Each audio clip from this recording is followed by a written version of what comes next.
At first, Los Angeles police thought that the murder of a young woman last March was an isolated act of violence, but since then they've come to believe it was connected to a wide-ranging series of assaults by a killer who's become known as the Night Stalker, a killer who apparently struck again during the weekend.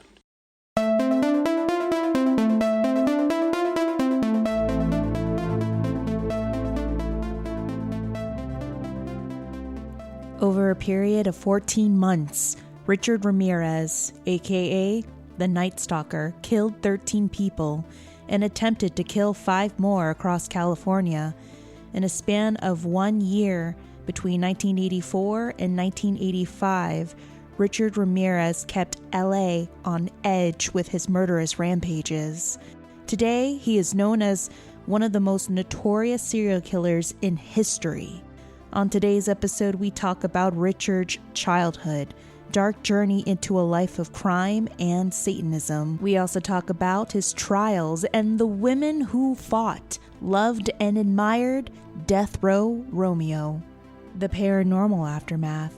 We sit down with author Mario Becerra of Haunted East Los Angeles as he shares a tale about a family whom experienced a dark and negative entity after their son locked eyes with Ramirez during his arrest. What led Richard Ramirez to commit these violent crimes? Was it nature or nurture? Or was it something unearthly? What negative force did Richard Ramirez leave behind with the family on Hubbard Street? And is his spirit felt and seen at the Cecil? This is the true crime and paranormal aftermath of Richard Ramirez, the Night Stalker. Hollyweird Paranormal travels back in time in Season 3. So tag along with us as we time warp through one of the most deadliest decades. It was the decade that changed Los Angeles. The 80s.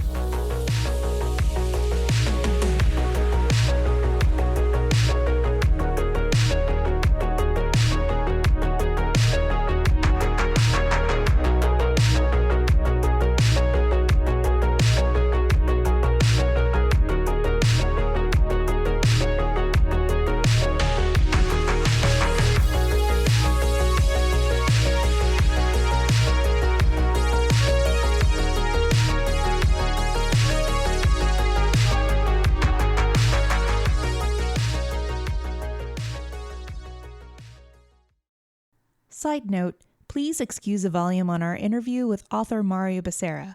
We are paranerds and true crime enthusiasts, not sound engineers, and we do our very best to improve the sound quality of our FaceTime interviews. Headphones are highly recommended for that portion. Also, the following episode contains violent and graphic content. Listener discretion advised. Now let's get Hollyweird. All right, and we're rolling. Damn, Daniel, it's 2019, and we're back at it with Hollyweird Paranormal Podcast. Yes. Happy 2019, guys, even though it's like right now January 20th. Well, technically it's January the 13th since we're recording. You thought you could leave us in 2018, but here we are. Here we are. God, you guys got a little aggressive. I know. In our messages, because I received a couple messages, like some sweet ones. There were some sweet ones in the beginning, like, so guys, I binge listened to your episodes, and how long are you guys out? You know? And then I got other ones that were like, damn, bitches. I mean, hurry the fuck up. I need more episodes. Well, look here, crack addicts. We're lazy. No, I mean busy. Both. We're both. Look, we're both hard working girls. Mm-hmm. Yeah. There you go. No, we actually need breaks, guys. Mm-hmm. We are. I love it. I love the fervor. We needed a break, and also I was traveling out of the country, and I was away for 2 weeks in Honduras, and I was here, and you were both delicious places to be. Yes. Like, I love LA. I do get it though, because it's hard when you're on break and all your shows, all your podcasts, all your movies, they're on hiatus, because that's just what the entertainment industry does. Like, LA is like a little ghost town. It is. There's nobody here. There's nothing being produced. So I really do get it, because I'm in the same boat where I'm like, I'm bored. Why are none of my shows making new episodes? It's like, well, Well, actually, there's no one here. I know. That's what's happening. Yeah. Sorry, friends. Sorry. I know a lot of my friends are still on vacation. Yeah. They're like, we're not going to get work until late February. Mm-hmm. You know, so there you have it. I know. But we're back. We're back. We needed a break from our break. So, and we needed time to research this massive episode. So we have a very interesting episode to start off our season 3, guys. I mean, talk about heavy hitters. Like, this is a big one. Yeah, I thought the Wonderland murders was pretty heavy. This is like the heaviest, and it was just one person, and as opposed to a gang. Well, and I think, and we're obviously going to talk about this, but I think this one in particular was really era and culture defining. Oh, yes. I'm going to talk about all this, but like, it just happened. You know, whether it's fate or history or whatever you want to, God, anything, whatever name you want to give it, Richard Ramirez was born into the time that was ready for him. Like, America, Southern California in particular, was ripe for him to exploit and create this cultural shift. And in a way, it is a loss of innocence. And he is a major player in that. We'll definitely go into that because we have so much for you guys on this big episode. It is going to be a juicy episode. We are going to take a walk down memory lane by taking a trip throughout my favorite decade, the 80s. Love, if you've been following us on our social medias, we were like putting out little teasers complemented by, you know, some synthwave music, some you know, just Salt Bay sprinkles some Human League onto, you know, our posts. So the reason why we're going to dive into the 80s and definitely take you throughout the tour of the 80s in Los Angeles is because according to the Los Angeles Times, the 80s was the decade that changed Los Angeles. Yeah. And it was considered to be one of the most deadliest decades. Yeah. I mean, I'm also going to do massive amounts of cocaine before every episode just to keep like with the theme. No, it's not cocaine. It was crack. Crackers whack. You're so old school. We'll go into that soon. Look how thin and chic I am. No, I'm hungry like the wolf. Don't do drugs, kids. Don't. I almost said don't do kids drugs. Honestly, both apply. Don't do kids. Just say no, Bryce. Just say no to Bryce. Sorry, moms. All right, guys. So are you ready for this? Yes.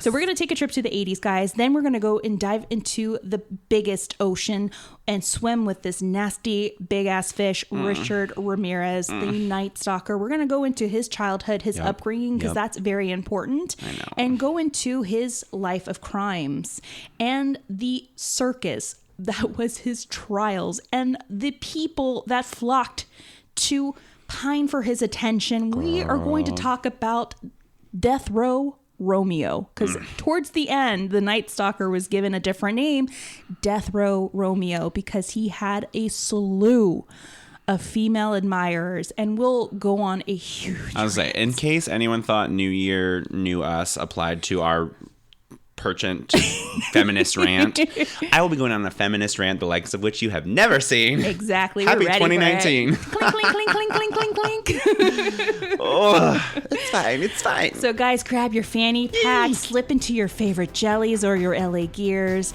and grab a nice, refreshing can of Tab. Dead. Yeah, amazing. Check that expiration date because Lord knows how old that Tab is. I like my Tab without the can, so thank you. I know. All right, guys. So here it is. 80s, Los Angeles. There was a lot going on, good and bad. Rodeo Drive was the place to be seen. Wolfgang Puck's Salmon Pizza was a hit in the culinary world. The music scene was blowing up with hits from the Go-Go's and the Bangles. And a new form of metal rock was hitting the scene, which is hair metal band music. We had groups such as Motley Crue and a baby Guns N' Roses selling out shows at the Whiskey A Go-Go. The entertainment industry was booming with big hits such as Rambo, Rocky, The Breakfast Club, and Back to the Future. Yes, The Breakfast Club. But there was also crime, a lot of crack, and dirty grit right alongside the neon hues of the Sunset Strip and Hollywood Boulevard. The AIDS epidemic was running rampant. And then we had all this cocaine and crack circulating out of lower class neighborhoods. So cocaine was already a thing of the past, but still making its circulation and way around the nightclubs. And you had this new form of crack cocaine making its way throughout this market. I don't know why this is, but I will always associate cocaine with Los Angeles. It is just like... If every every state has a flower and a bird, like every city has a drug. And it's cocaine. Like Florida has bath salts. 100%. Yeah. Detroit has like crack. Like I just think there's certain places that you just associate. I know it's like really fucked up, but LA and cocaine just go hand in hand in my mind, and it's still true. I still see people do coke all the time. I'm like, where am I? What decade is it? Oh, right. I'm back in LA. You don't even see it. You just hear it. You're it's like in so the bathroom. Insane. You hear. Yep. Every Picking time. Up my stuff and going. Doesn't matter where. You're like, oh, this is happening here at this little like mom and pop's pizza shop. Girl, it is. It is. You don't even want to know what's going on in the background. No, you do not. Crime was at its all-time high. At the time, we were considered the homicide capital of the world, or the United States at least. According to Mike Stalker, a retired detective who worked in the LAPD Robbery Homicide Division. He said this in an episode of Vanity Fair Confidential called Murder on the Sunset Strip. I believe we had close to 1,200 homicides within the city of Los Angeles. We were running hard at the time, fast and furious, Stahlcup continued, which is true. I mean, it was a very deadly decade. Yeah. Hollywood was a place you definitely didn't want to set foot in past 5:30 in the evening. You had the 38th Street Gang running every corner from Vine to Ivar to La Brea. Now... It's so true. I mean, you have like the juice gangs. Like if you hit those corners, you can grab a nice detox juice, a cold brew, and if you're lucky, some good kush. You know? Yeah, I mean, there definitely is a lot of gentrification that's happened, but there's still a little scent of like, am I safe right now? No, you're not. You're not. You're not. You mostly are, but you're not. No, there are some. The crime has gone up significantly within the past couple of years. Last year, 2 students were robbed at gunpoint. For some of you guys that are just tuning in, Bryce used to work at the same place I did. Yes. But it's an acting school, which is in the heart of Hollywood. And we have these reports that are delivered to the director of student services. And he tells them, hey, stay away from these areas past these times. Yep. Well, there's this couple that they were walking home from dinner off of La Brea and Orange. The guy was walking his girlfriend to her apartment. And out of the blue, this dude came out of nowhere with a gun and held them up at gunpoint at 9:30. Yeah. And they were like, there were people around, and this dude just out of nowhere jumped out with a gun. We just gave him everything that we had, and he just disappeared. It's so scary. It is really scary. Like, it's still dangerous, but people forget to like always hold their guard down, you know? Never leave your guard down when you're walking around there. When I was working there would always be like the new wave of students, and they would come in from like their little buses from the Midwest, just like I did. So like I'm not, all of us did. I am not exempt from this, but you just are like walking around and you're so glamored by like finally like getting out of your little town and being in the big city, and you're finally like pursuing your dreams. And I just see them pie in the sky walking down the sidewalks. I'm like, oh God, the target on your back could not be bigger. Like, you have got to pay attention. It's true. That's so sad. Obviously I would never try and like victim shame those. Like, it's so sad that happened to them, but like, oh, their poor sweet little hearts. Yeah, but I mean, you have to be very conscious of your surroundings. In that place, it will never be safe. No, it will never be safe. In my opinion, it won't. Well, guys, this was considered one of the most deadliest decades because we had a slew of serial killers, not only in the city of Los Angeles, but also in the state of California. Yes. I'm just going to go through a list of these peeps, all right? We first off have Leonard Lake and Charles Ng, who built a torture cabin here in California, complete with a false wall to imprison their captives. When they were caught, get this, when they were caught, they found 40 pounds of charred human remains. They had killed up to 22 people. Out of the 22 were 2 families and 2 infants. Then we had... Gross. Then we had the famous one, Golden State Killer, a.k.a. the original Night Stalker. Yes. Girl. At one point, the Golden State Killer was labeled the original Night Stalker until he was finally given Ear, the East Area Rapist. Like, I think they just like to shop around the name until like one of them sticks. It just doesn't stick. And, like, no. let's just like keep searching. Mm-hmm. Like, no, Ear just really. Oh yeah, I think it'll stick. It'll stick. Well, the East Area Rapist comes in with 12 murders and 45 rapes in California from the 70s to the 80s, stopping his rampage in 1986. Then we have Randy Stephen Kraft, the scorecard killer or the freeway killer, who killed 16 young men between 72 and 83. John Floyd Thomas Jr., convicted of murdering 7 women in L.A. between the 70s and the 80s. William Suff. Suff raped and killed at least 12 prostitutes in Riverside County between 74 and 92. William Bonin. Between 1979 and 1981, Bonin murdered up to 21 boys and young men in Southern California. He was finally convicted in 96. Oh my God. Philip Carl Jablonski, murdering 5 women between 1971-91 in California and Utah. Grim Sleeper Lonnie David Franklin Jr. was the Grim Sleeper who had led a series of killings in Los Angeles between 1985 and 2007. Because of a 14-year sleeper period, that is why he was given the nickname Grim Sleeper. Michael Hughes, convicted of killing 7 females in California, mainly in Culver City between the 80s and early 90s. And then finally, Chester Turner, convicted of 11 to 15 murders in Los Angeles between a course of the 1980s and the 1990s. And then finally, we have the biggest fish of them all, Richard Ramirez. That old so-and-so. Yes, coming in with 13 victims. And possibly more. They believe he may have had committed more murders, but they don't know. They will never know. So, yeah, the 80s was definitely considered to be one of the most dangerous decades. But I'm sure you guys are thinking, well, what about the 60s with the Charles Manson murders and the 70s with the, Wonderland murders? Well, here's the things. You see, in the 60s is when things really started to surface. We as a country changed. Yes. We lost our innocence in the 60s. In the 70s, it progressed with drugs. And in the 80s, it peaked. Violence, serial killers peaked in the 80s. Entering this infancy stage and kind of stagnant in the infancy stages of investigation, of, collecting data and DNA. Totally. So, of course, we were moving at a glacial pace because, we had the FBI and their division trying to figure out like the mindset of a serial killer. How do they think? How do they tick? And of course, for some reason in the 80s, we didn't learn what was going on in the 60s and 70s, and we were still sleeping with our windows and doors unlocked. We'll go into that very shortly. Oh my God.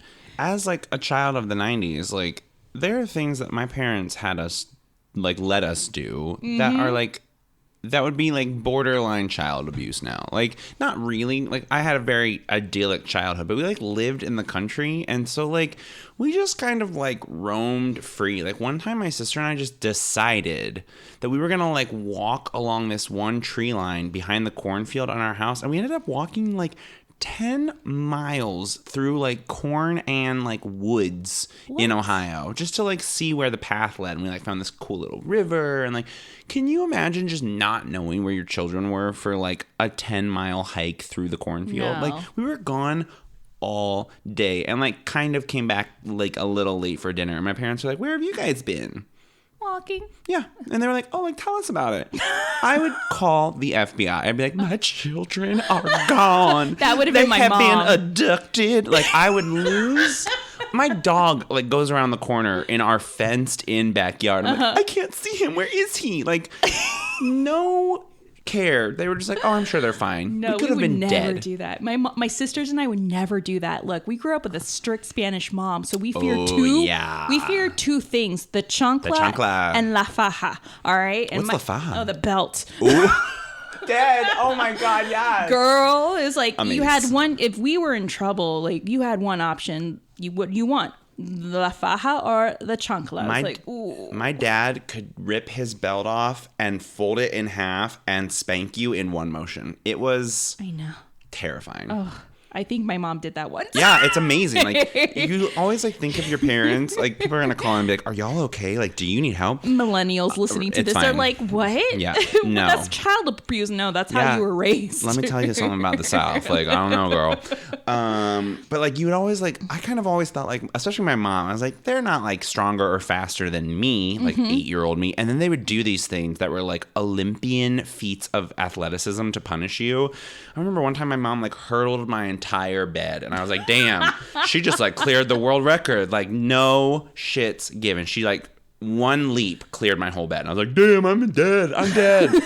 Do not fight your parents. It's not, you won't win. Your parents do have secret powers. There you go. The biggest question is, Bryce, when you went on this 10-mile hike, walk, were you in chanclas or were you in sneakers? That is the biggest question. Were you shuffling in your flip-flops? No, I was in these like really ugly boots that were like standard. Boots? I know. They were like, what is that brand? They're kind of like Sperry's, but like the ugly version of them, where they have like the rubber on the bottom and like the rubber section with like canvas.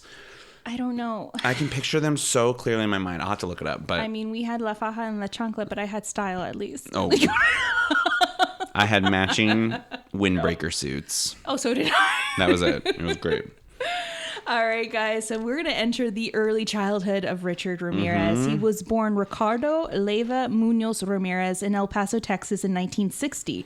He was the youngest of 5 children born to Mexican immigrant parents before immigrating. His father was a policeman in Juarez, just across the border from El Paso, and now one of the most dangerous places on earth. And then snatched a job working on the Santa Fe Railroad. His mother worked at a boot factory where she was exposed to chemical fumes when she was pregnant with him, and all his siblings, including Richard, suffered from birth defects ranging from respiratory difficulty to delayed education to even bone deformities. At age 2, a dresser fell on little Richie's head, causing a large forehead laceration. At the age of 5, he was knocked unconscious from a swing and started experiencing epileptic seizures up to his teens. So already, like... that head trauma, though. That head trauma, but where the fuck was his mom?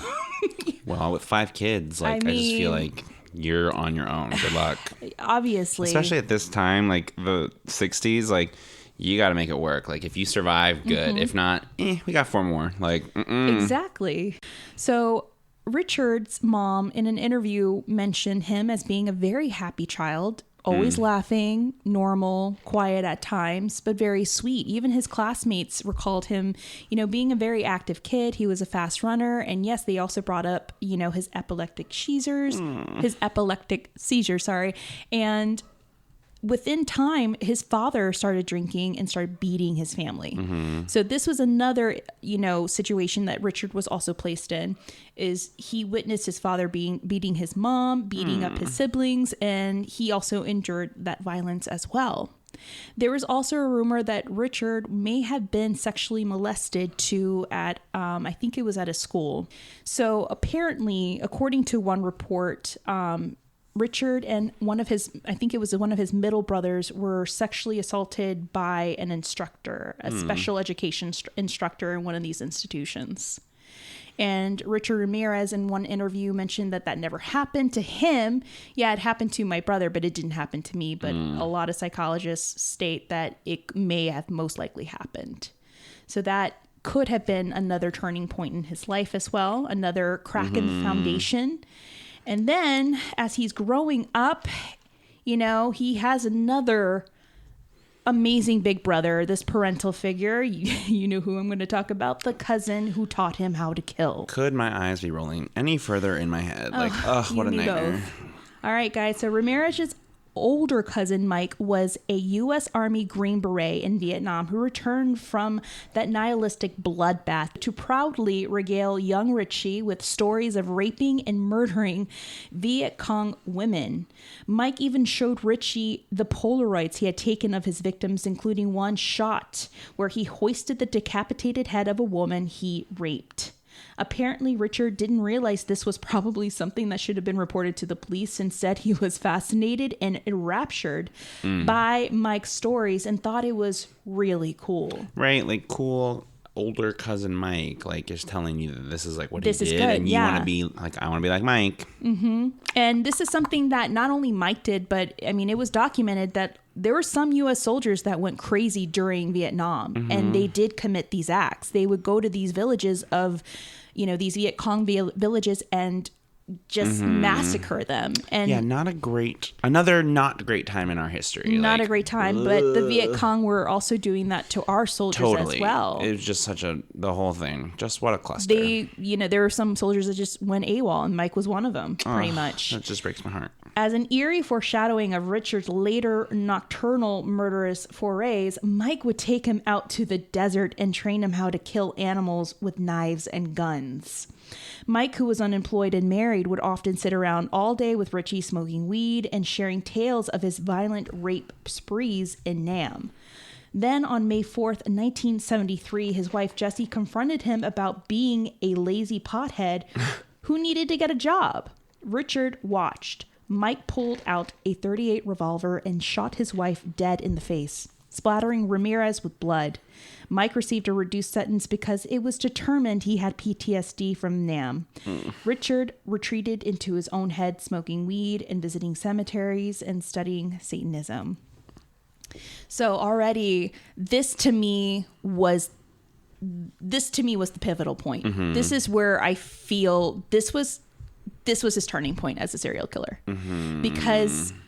Well, he checks sort of all the boxes. Like it did. If you want to like figure out, like, we have the advantage of history on our side, but like if you want to make a profile of a serial killer, look at this case, because he checks like early childhood trauma, early childhood head trauma, early history of abuse, like all of these things, cruelty towards animals, like minor thefts, escalations, like all these things.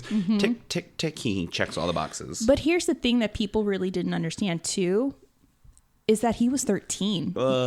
And he was going through puberty. And this is the most delicate time in a child's life. Right. So he is, going through hormonal changes. He's having thoughts of sex. He has all these questions. And here's, Big Brother Mikey coming in and telling him, and showing him, oh, this is what sex looks like, and this is what murder looks like, and this is what carnage looks like. So here we're developing like violence and bloodlust at the same time. This, to me, was the turning point for him. This really fucked him up.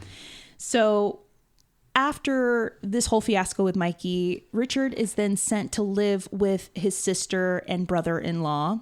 He lives with his sister and brother-in-law, who is also not a good figure for him, because the brother-in-law is a peeping Tom.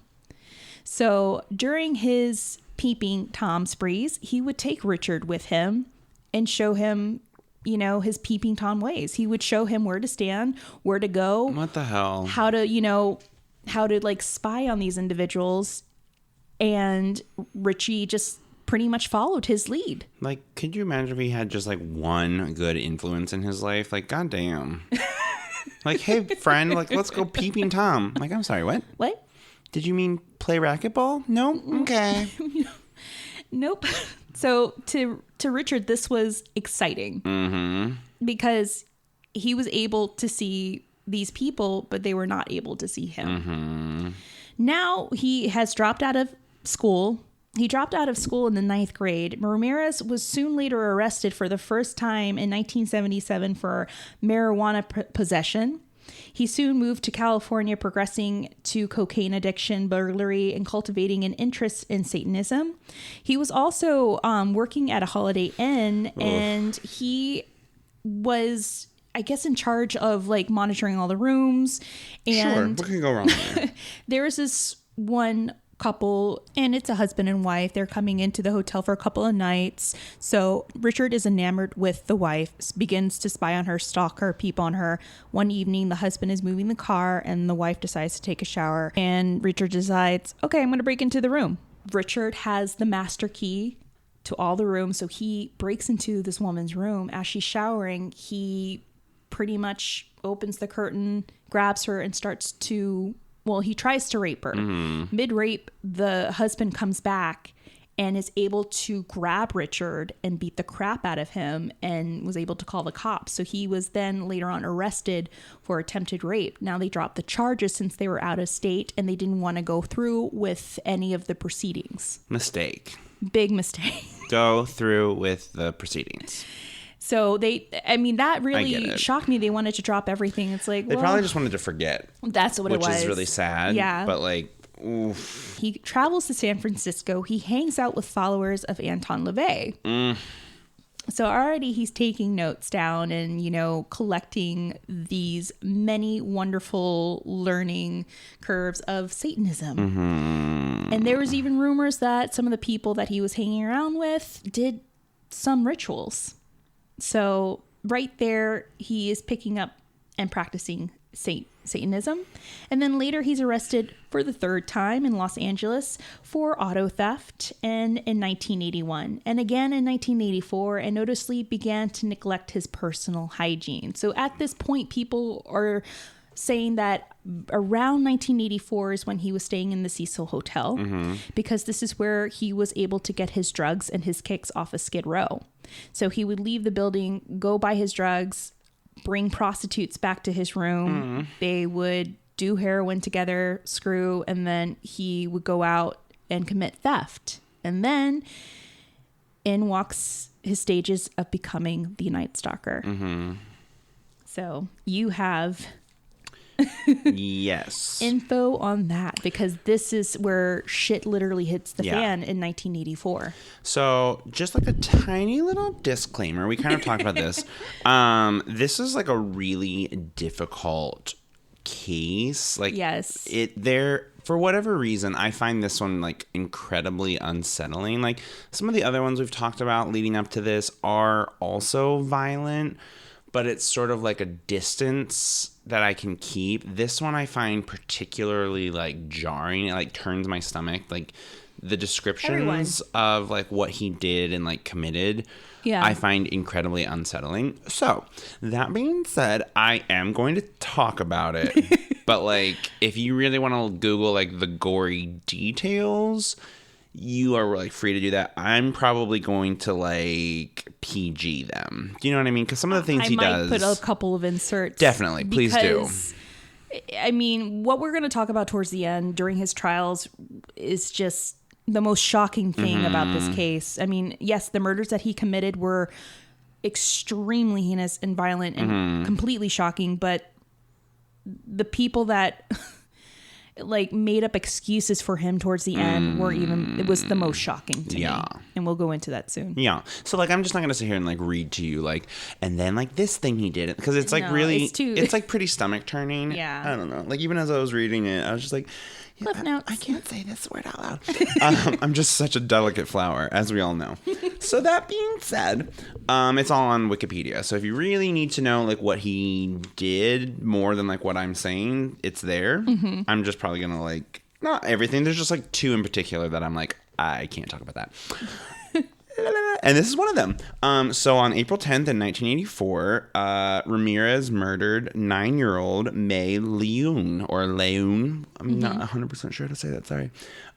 So this actually is his first known and credited killing, but it wasn't discovered until much later. It was in 2009. So that's almost 30 years later that his DNA was matched to its sample obtained at the crime scene.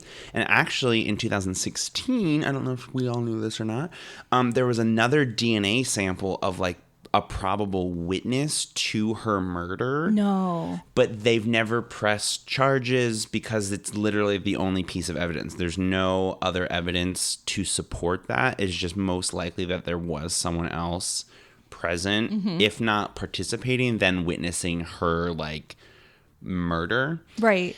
And so he attacks her and murders her and leaves her there in the hotel. And so and they didn't, that's not one that's like associated with, I guess, the Night Stalker attacks, because it's a bit further.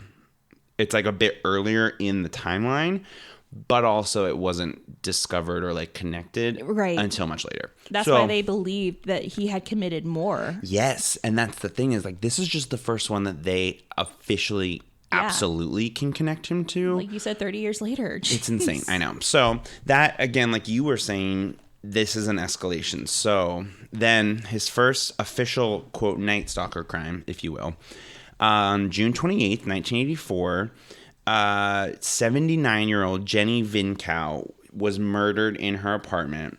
She had been stabbed and she was nearly decapitated, unfortunately.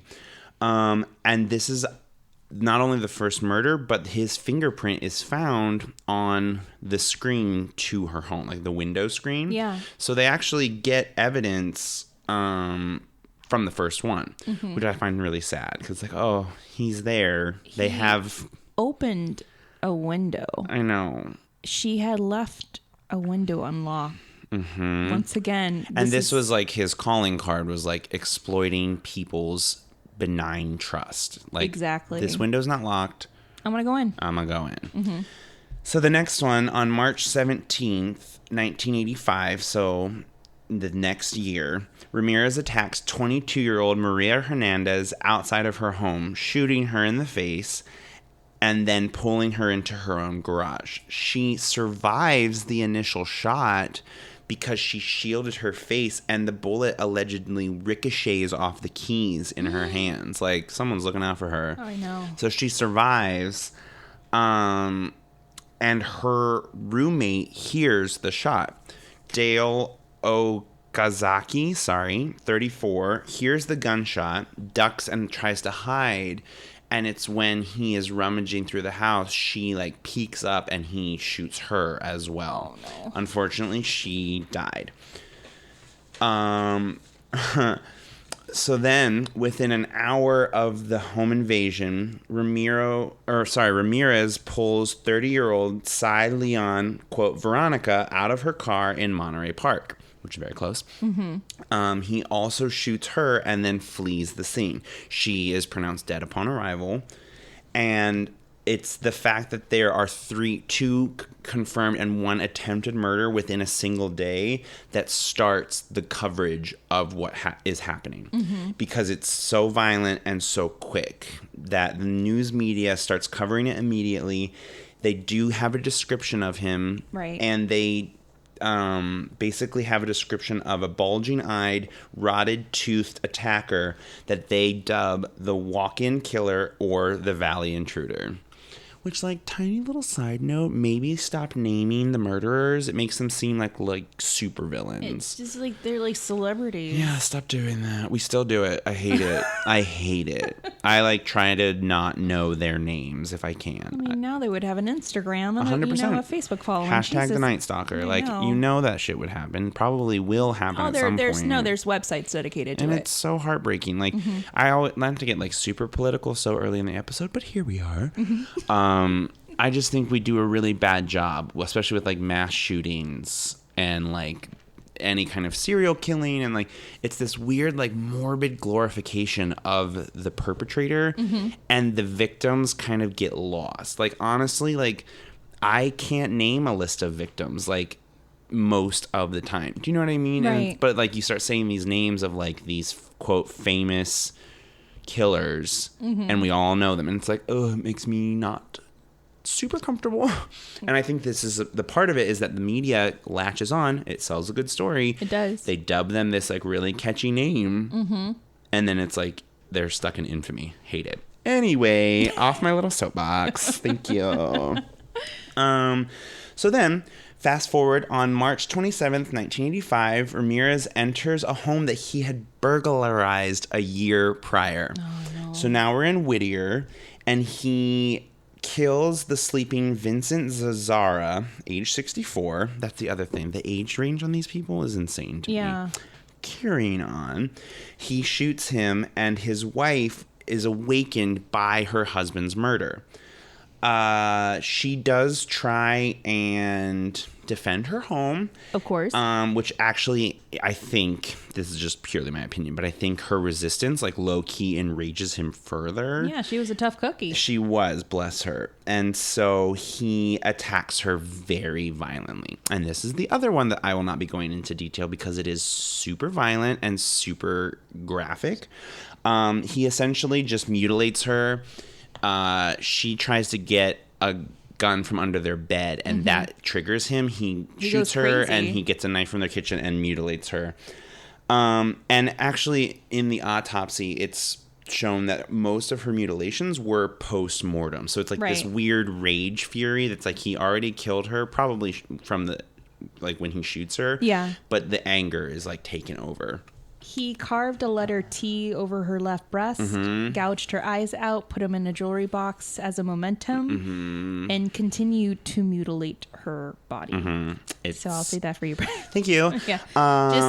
Just to show you how disgusting this man was. And it's just, like, so senselessly violent. Like, I just can't, like, it just makes me really, like, queasy because it's just so, like, I can't even put it into words. Like, it's just beyond, like, killing, like, which is obviously terrible. Obviously, he's shooting all these people. He's stabbing these people. We're now up to, like, I believe 5 or 6 at this point.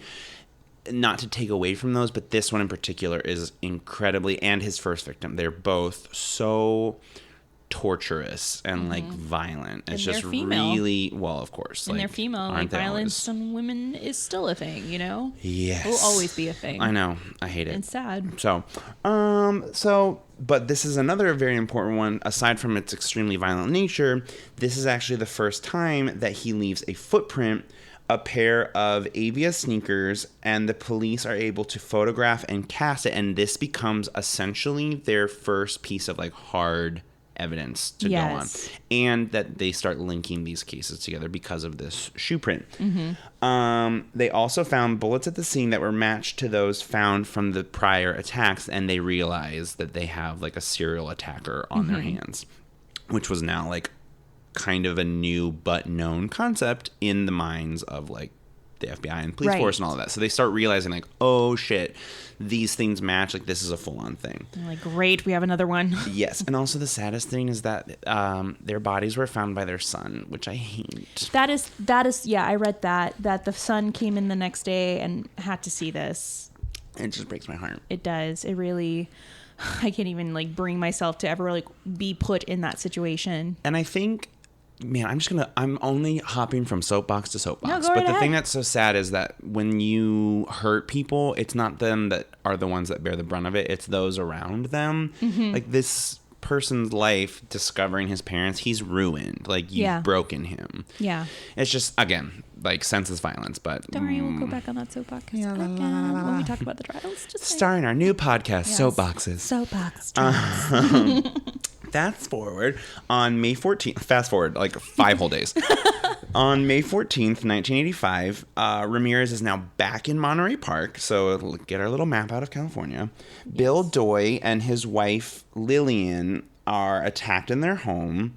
He shoots Bill in the face, which is sort of becoming his MO, is like, shoot the husband, get him out of the way. Yes. And then he, so he actually shoots him as Bill was going for his gun, and then beats him again. I think that rage of, like, you resisted him, and so he, like, attacks him, beats him, and then he ties and rapes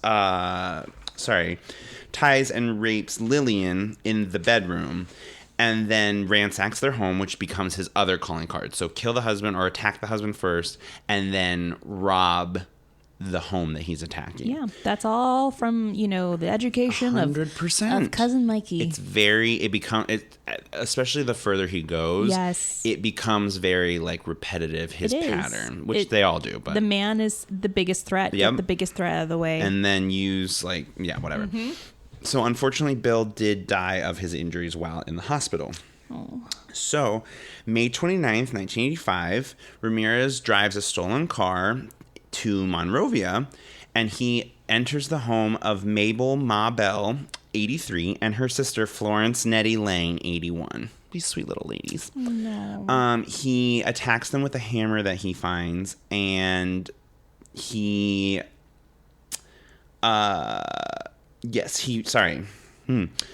he attacks them both with a hammer, and then he ties them up, and he rapes Florence Lang, and then he uses lipstick that he finds to draw pentagrams on their thighs as well as the walls of their bedroom. And they actually both were found alive, but had fallen into comas. And then Mabel Bell died in the hospital of her injuries. And this is also the first time that this sort of satanic influence creeps in. Satanic Panic. Let's talk about that Satanic Panic. Yeah, Satanic Panic came out in the 80s. Well, Yes. it started in the 70s, but then it was it spiraled in the 80s due to the likes of metal rock bands. And this, I think, goes back to what we were talking about at the top of the episode. He really was born to the time that he helped create.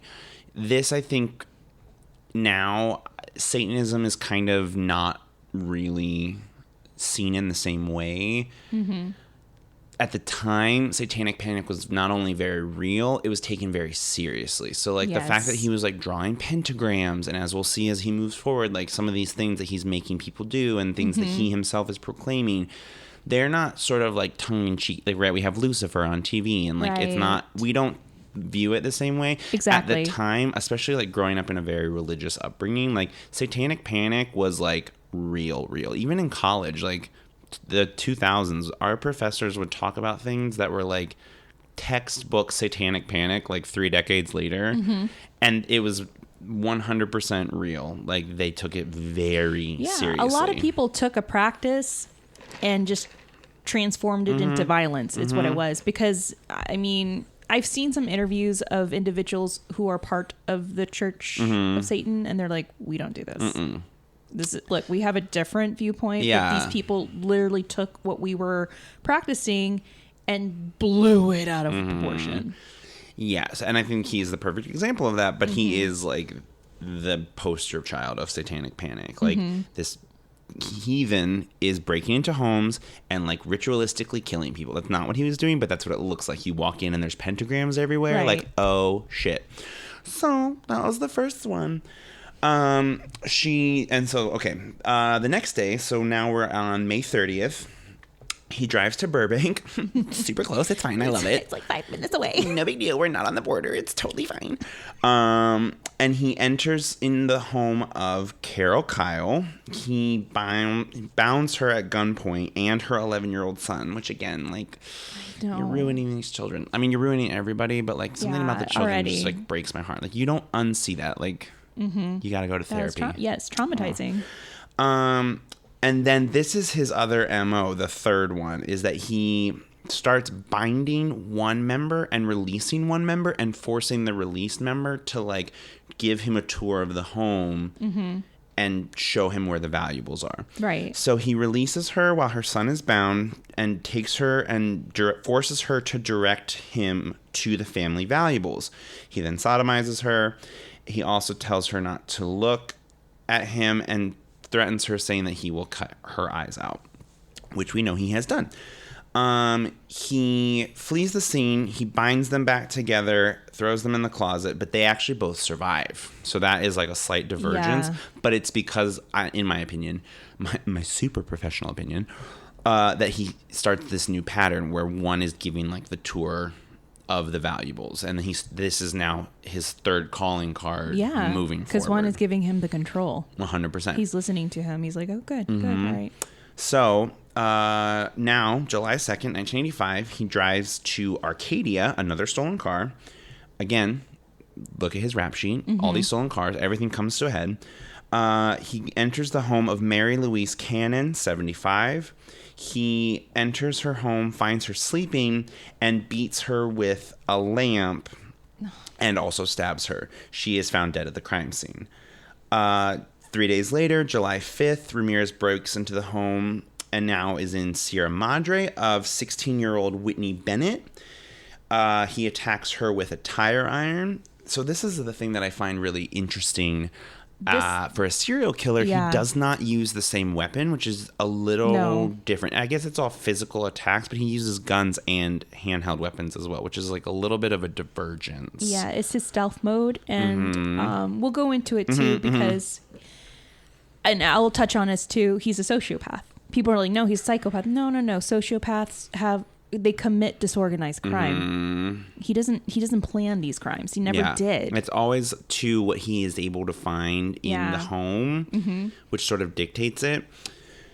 So he attacks her.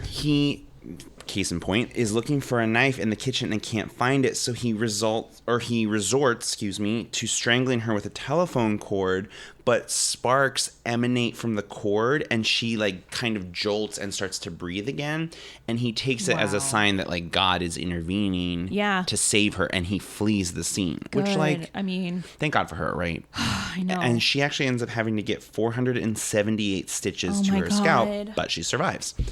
And I just think, like, of all the things you Satanist, quote unquote, then, like, you think God intervenes and that's enough to, like, stop you. It just shows the level of his sanity is non-existent. Like, whoa, God intervened. You're like, there is a God. It just breaks my heart. But thank God for her. And she survives, but she did have 478 stitches, which is insane. 2 days later, July 7th, Ramirez burglarizes the home of Joyce Lucille Nelson in Monterey Park. So now we're back. So again, this was the sort of thing. It's just this rotating wheel of which city's getting attacked. So now he's back in Monterey Park. Right. He finds her sleeping in her home, and he actually beats her just using his hands and feet. But because of that, a shoe print from an Avia sneaker is left imprinted on her body. So it's like, again, they start piecing these things together. He leaves that scene, actually ends up coming back to Monterey Park, and enters the home of Sophie Dickman, who is 63.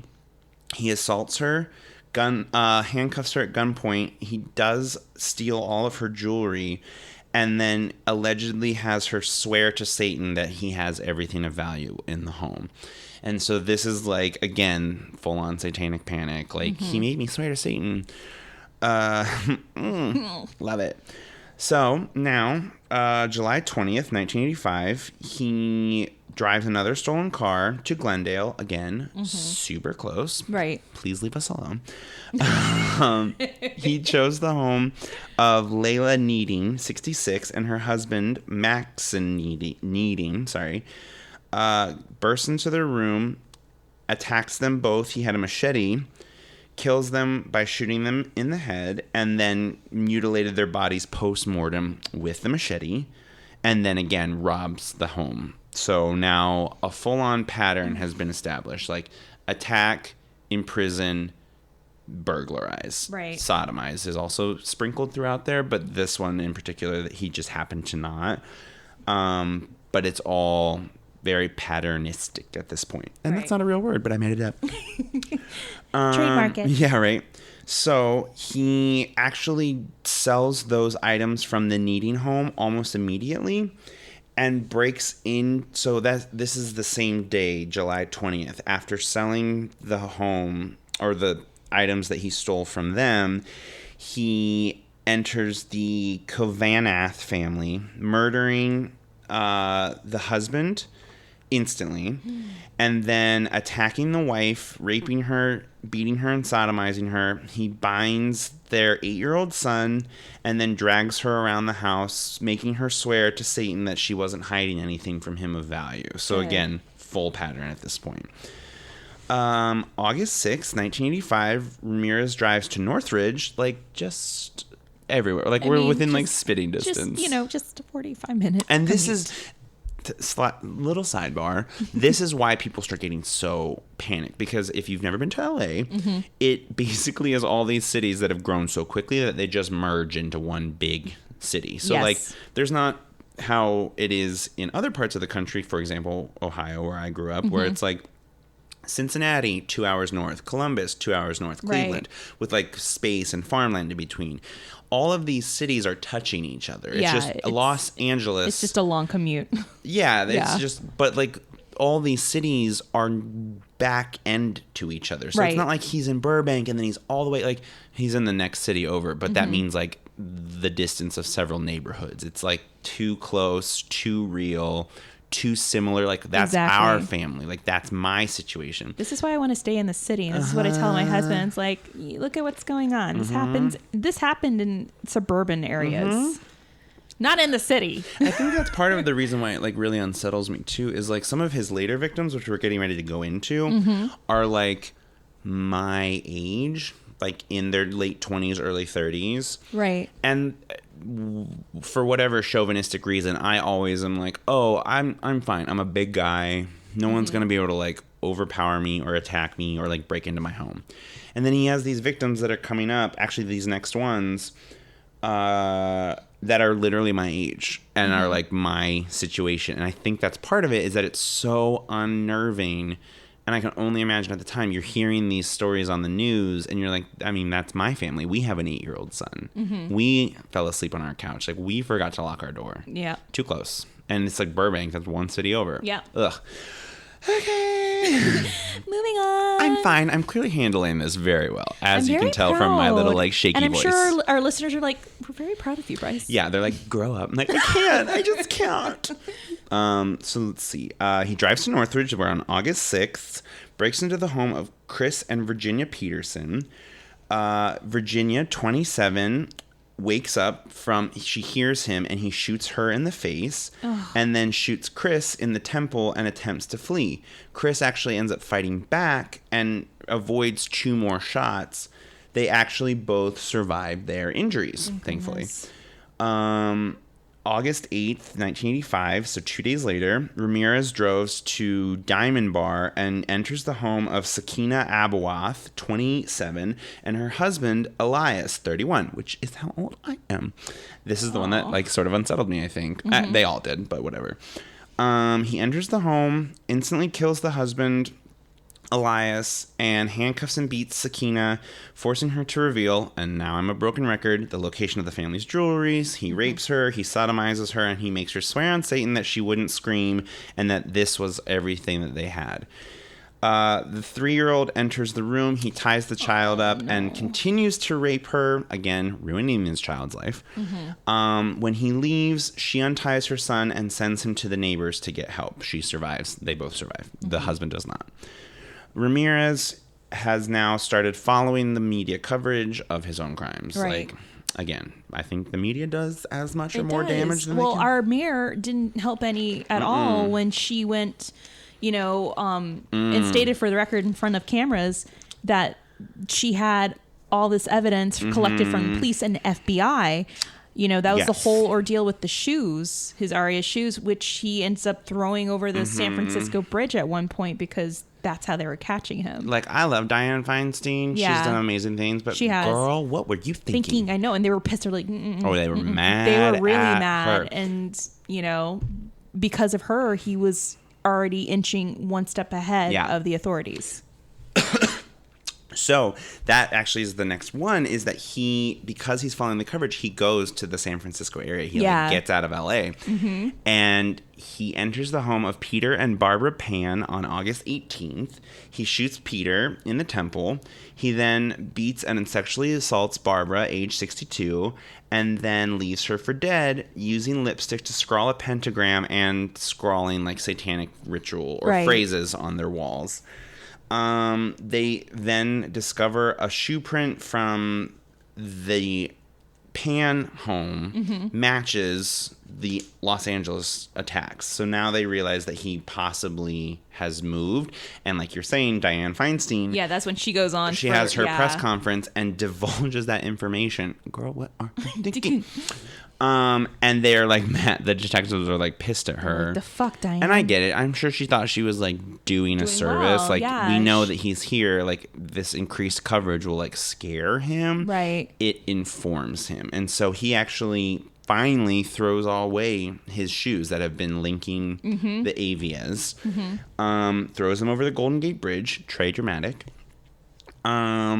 He then heads back to Los Angeles, and on August 24th in Mission Viejo, he tries to enter the home of James Romero Jr., but his son, James Romero III, wakes up and hears him trying to get in the home and like runs to his parents' bedroom, and they all wake up and think that someone's just trying to like burglarize their home. They call the police, but they think it's just like a petty theft, which like I think is the ultimate denial. Like, we're not being attacked by this noted serial killer. It wasn't the Valley Intruder. Yeah. It's fine. We're fine. We're fine. So because of the commotion, he flees, but the son, or I'm sorry, James Jr., the dad, races outside, and he's able to identify the color, make, model of the car and a partial license number, but they just think that it's some random home robbery.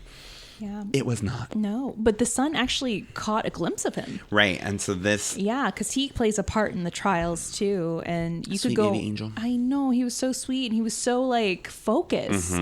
He's like, no, this is what he looked like, and this is what he stole, and this is the car. And the wherewithal to, like, get your parents and, like... trust your gut that something's wrong at that age is like rare. Right. I think in many other cases, like predators and like kidnappers and serial killers like prey on the innocence and like trusting of children who are just like, oh, it's like a grown up, like what they're saying must be right, and then they're like kidnapped. And this, he did the opposite. It's like, no, someone's outside and they shouldn't be, and like something's not right. You little warrior. So after this, he flees the scene. Ramirez then breaks into the home of Bill Carnes, 30, and his fiancée, Inez Erickson, 29. Ramirez enters the bedroom of the sleeping couple. They hear the gun, actually, and wake up. He shoots... sorry, lost my little spot. He shoots Bill 3 times, and then Ramirez tells Inez that I'm the Night Stalker. So now he's starting to like buy into his own hype. Like, ugh, surprise, I'm the Night Stalker. Yes, and so he tells her he's the Night Stalker. Ramirez then forces her to swear that she loves Satan, and then he beats her and bounds her with neckties from the closet. No. He then sodomizes her, he rapes her, and then forces her to show him where all the valuables are, and again forces her to swear on Satan that there's nothing left. And then as he's leaving, he makes her swear that she will tell them the Night Stalker was here. So now he knows that he's like infamous, and he likes it, I think. Again, Psychology 101. He's getting a little pompous. Like, don't take my word for it, but this is just my opinion. And if you need psychotherapy, I'm here for you. No, I'm just kidding. No. Can you imagine? No. No. No, we're fine. Our inbox is about to get real messy. So actually, the husband, or the fiance, I'm sorry, his bullets, 2 of them are removed, and he survives as well. And because of that, he's able to give a detailed description, Erickson is, and police are able to obtain a footprint from their home, which matches the 11.5 size, if not make, of the Avia shoe. So they then find that stolen car on August 28th, and they are able to obtain a single fingerprint from the rearview mirror, even though the car looked like it had been wiped down. He missed the spot. And they now know that it's Richard Ramirez who has, based on that fingerprint, that one fingerprint, print, which matches, and the shoe print that matches, and he had enough misdemeanors and minor crimes in Texas that they now know who he is. They have his picture on file, his mugshot, and so they start. Now they've decided they release the mugshot from Ramirez from over a year ago at this point. I think it says the mugshot was from 1984. And they have it for a car theft that he committed. And they allegedly, in the press conference, like, we know who you are, and soon everyone else will, and there will be no place that you can hide. So now it's known that Richard Ramirez is the Night Stalker, but he remains at large. Right. what chaos? It was complete chaos because we were like, I think we felt it, as a city, as a whole, that like we were getting close to him, and he knew it too. He resorted back, I think it was to Texas, to go and hide out with his siblings, and then he came back in the bus to the LA Greyhound station, and police were on standby, but they're on standby in the front entrance. They neglected to have cops on standby at the bus entrance. Which, like, have they ever been to a bus station before? Like, I think it's because they assumed that he would be trying to flee the city. But because he left when he did, he didn't realize how plastered his face had been all over. I don't think he realized that either. I think they just thought, like, oh, well, he's going to try and escape, but he was actually coming back in. Yeah. Check both entrances. He was coming back in, and he was getting desperate because as he left the station, he was called out by two women in a shop. They called him. They recognized him. People are recognizing him, and the reason why he came back is he had a sister living in East LA. And no, he had a sister or brother, one of those two, living in East LA, and he was trying to find them, to which is why he makes a run for it into that neighborhood, which he will very much regret, because it turns out he goes into this neighborhood. He tries to find his sister or his brother. He attempts to rob this woman just coming out of her house, going to work, going into her car, attempts to rob her and steal the car. The woman makes a big commotion. The husband hears it, comes out, and starts to, beat the shit out of him. Ramirez tries to threaten him with a gun, and the guy's like, fuck you, bro. Beats the shit out of him. The commotion carries on to the neighbors and to people across the street building a fence. They grab metal poles and they beat him. And I think this is like the very Lord of the Flies-esque moment. Yes. Like, the city is so afraid. Everyone is so on edge. And it sort of becomes this like snowball effect, like with people literally like a movie recognizing him and then like galvanizing the community, and they like chase him with pitchforks, essentially, you know what I mean? Like, with metal pipes, and like defend their community. It's like, enough is enough. We are now taking matters into our own hand, and they beat him until the cops show up and pull the mob off of him. Like, which I kind of love. Like, I know that like justice is blind, and like we should let the system work its ways, but like the vindictive part of me is like, yeah, fucking beat his ass. Like, he deserves it. Right. Mob mentality, like justice. I love it. It was. And you don't fuck with people in East LA, dude. No, those are some ride or die people. Should have stayed in Texas. East Dumb. But you're my people. Nah, bro. Nah, you stay in Texas. Give me that pipe. Yeah. Give me that pipe. We are East LA por vida, not por you, okay? No, it just... And they really do. It's like the community rises up. They were like, fuck you, dude. And after he was caught, this was on August 31st, after he was badly beaten, they have a huge celebration later on that evening. That whole neighborhood... And serves him right. Yeah, they had a huge celebration. Like, they caught him. They caught the Night Stalker. They caught El Rabon. I mean, and just like the sort of tenacity of the community, because like he doesn't just sit there. Like, he attempts to flee. He like jumps several fences, like cuts through several yards. He's like trying to get away, and he's young. He's like a fit person. Yeah. And they like pursue him. Like, no, enough is enough. We know it's him. We will not stop. Right. I think they would have killed him. No, they would have. Like. And we'll go into that in the paranormal aftermath, because I have a nice little treat for you all. Now we enter the trial, conviction, sentencing, and the womanizing of Richard Ramirez. Bless. Yes. So he is caught. He's put on trial, and it's continuously pushed off. The delay marked by a series of motions and bickering between the prosecutors and defense attorney, because the geographical spread of the crimes and also complicated the scope of the trial with jurisdictional issues. Some of the charges against Ramirez were dropped in order to expedite what was becoming a long journey to justice. So this was a whole fiasco. This was a whole series of delays. I mean, it should have been an open and shut case, but it just kept on. They never are. No, never is. And to add more salt to the wound, the whole court trial was being filmed, and he knew it, and he decided, well, I'm going to act like a jackass. Mm-hmm. So he painted pentagrams on his hand. He winked at the cameras. He, cursed at the judge. And during the trial, they brought people to the stand. They brought the little Romero boy to the stand. Yeah. And in an interview, Romero would say, it was a 2-week process for me to go up there in that stand and to be intimidated by him and his team. And he said there are times where I had to look at him and he would wink at me. He would smirk at me. And it was scary.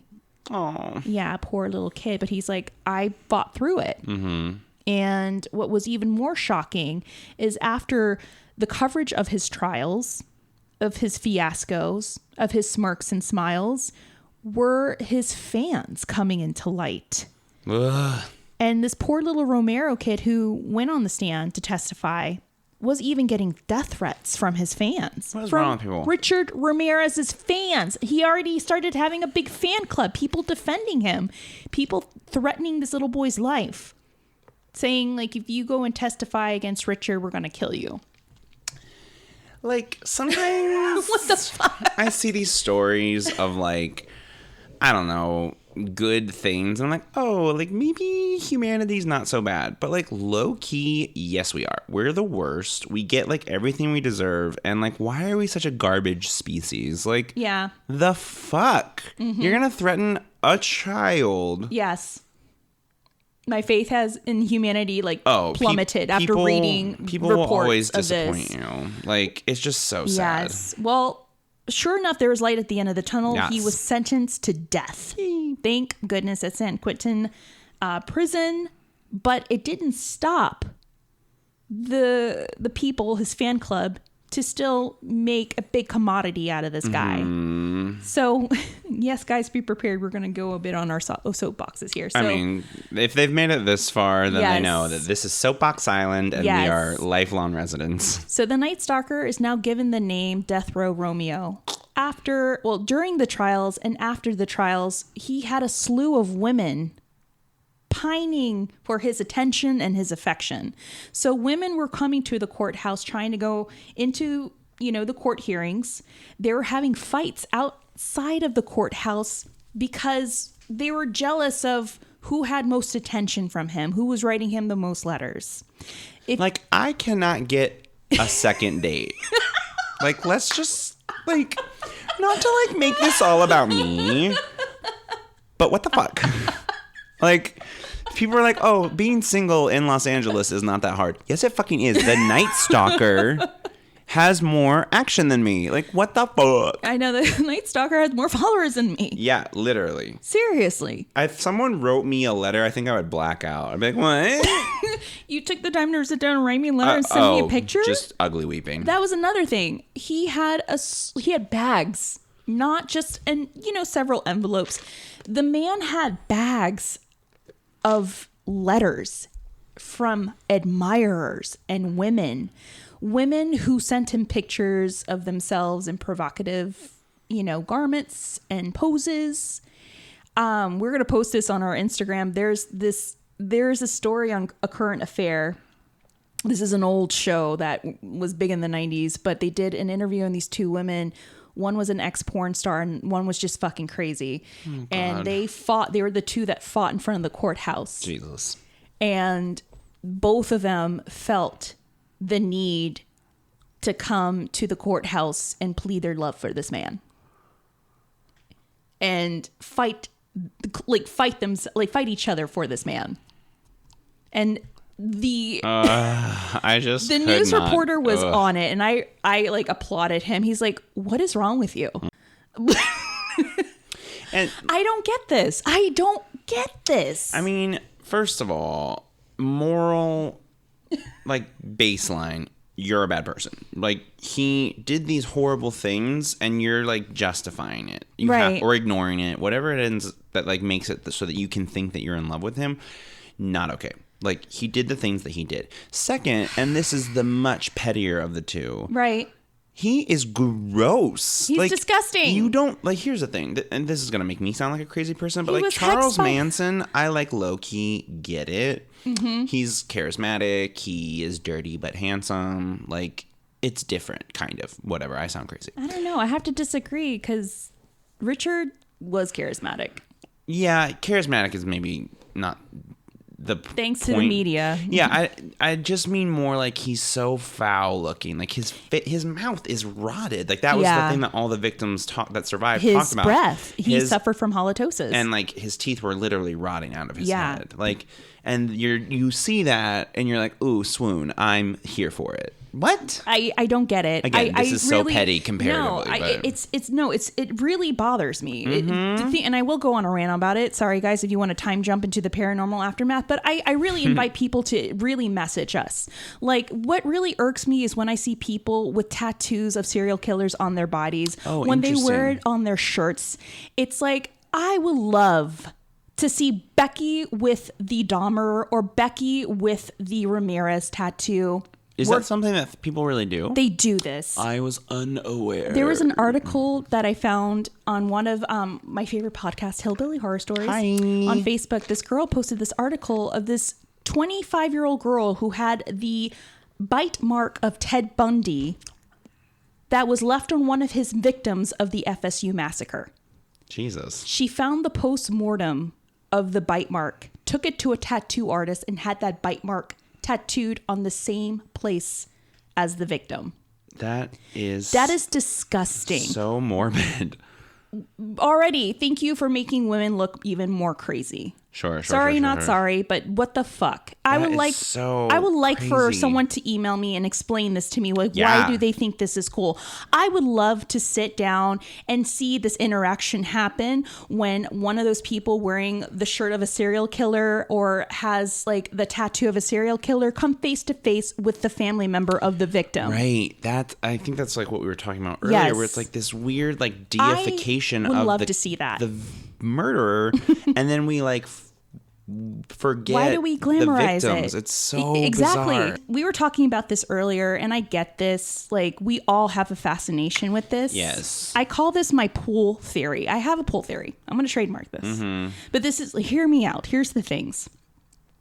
We all have this interest, especially with podcasts, my favorite murder, wine and crime, and that's why we drink, we all are so intrigued in getting inside the mind of a convicted killer. It seems terrifying, but part of this fear is part of the incentive to analyze and dissect their psyches and their lives.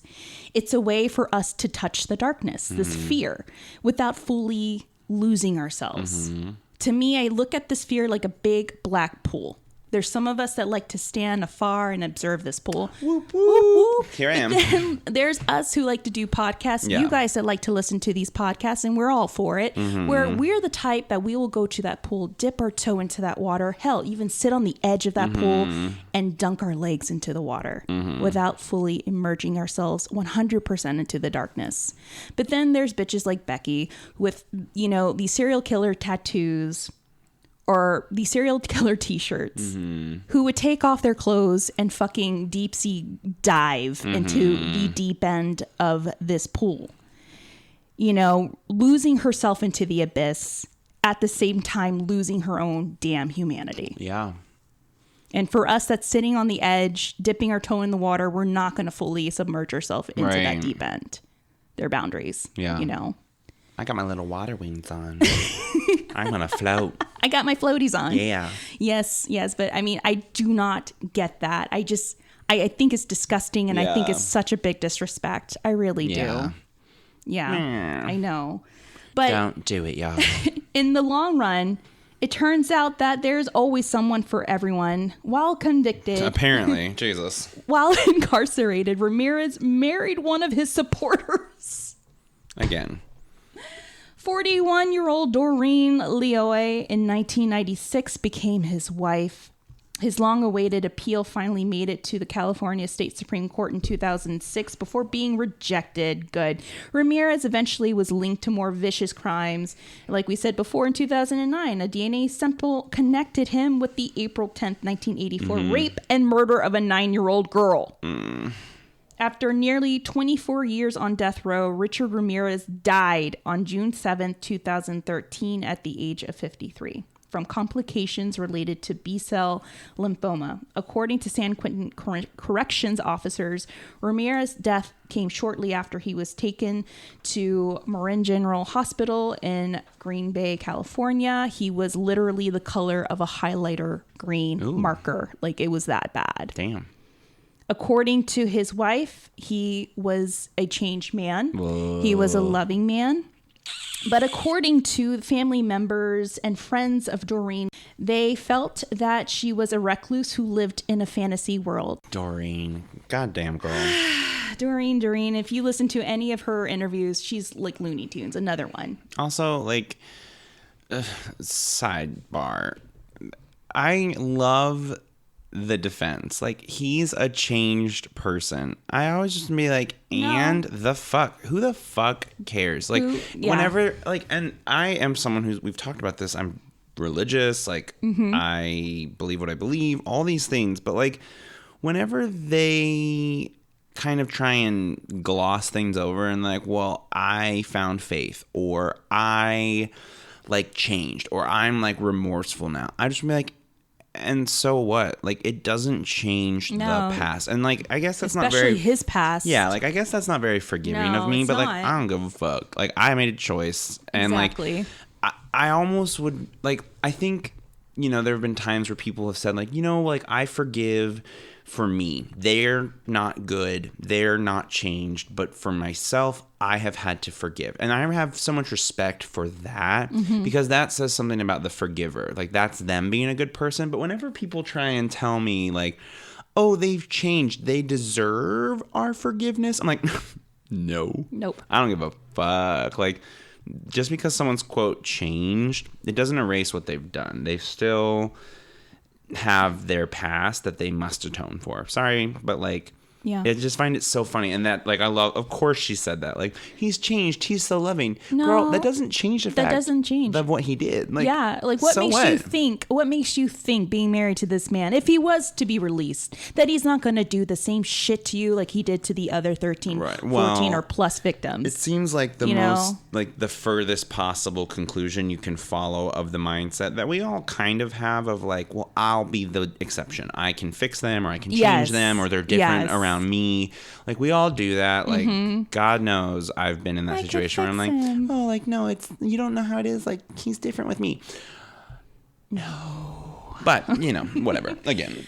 So what do you think? In all with Richard, was it nature or nurture, like, or both? You know, like, what do you think was it? Was it something that he was born with, or was it something... Maybe it's Maybelline. that was due to his environment? No, you know what? Honestly, I really think in this case, it's nurture. I think all the pieces sort of fell into place for him. You're right. The influences that he had, the injuries, the life. 100%. I just think even if he had just been one person in his life that was, like, not showing him, like, decapitated heads. Right. Yes. What about you? Like, what? So nature versus nurture for you? I think it was a mixture of both. Okay. Yeah, I feel like it was both. You know, I feel like he was already a sociopath. Like, he was diagnosed a sociopath by a lot of specialists. Do you think, sorry to interrupt, but do you think that was as a result of the head injuries, or that he was and then those only exacerbated? I don't think it was a result of the head injuries. Okay. I think maybe it was the stage for it. I love that. Yeah. I feel like it was the stage for it. What I think, and what I read from other articles from other specialists. Yeah. You know, he was, you know, labeled a sociopath. A lot of people like to debate, no, he's a psychopath. No, he's a sociopath because he was able to develop bonds. Sociopaths are able to develop bonds. Is that, sorry, actually, what is, like, the main difference? Good question. Sociopaths are irrational, they're irresponsible, and they have a hard time blending into society, where psychopaths can blend into society, but they're more calculating, they're more intelligent and put together. And I'm not saying that both are all going to be serial killers. They can lead normal lives. It's just like, the media just led us to believe that all of them are going out to get us. It's so funny you bring that up, because there's a really cool interview with Amy Schumer, and she interviews a sociopath. Right. And this is like the main crux of the interview. Like, right, the person's face is like blurred out. They like alter the voice. Right. Because of the stigma. And the person mentions like, yeah, we're not all like walking around murdering people. Exactly. I just don't have empathy. Right. Exactly. They're able to have bonds. Yeah. Ramirez was able to have bonds with his siblings. Right. With his cousin. He was able to develop those bonds. Psychopaths are not able to do that. They have no remorse, no emotion, nothing. They just act on their own impulses. Now with Ramirez, he had a lot of disorganized crimes. Sure. With psychopaths, their crimes are highly organized. Right. Look at Ted Bundy, Jeffrey Dahmer, John Wayne Gacy. They had a specific type of victim. Yes. They had a plan to kill that victim, and they were very meticulous and very, very precise with their murders. Wow. Yes, Ramirez wasn't. He was very sloppy, but he had the training of Cousin Mikey. To me, what it all comes down to is a case of like in the situation of genetics loading a gun, but maybe the childhood environment pulling the trigger for him. Yeah.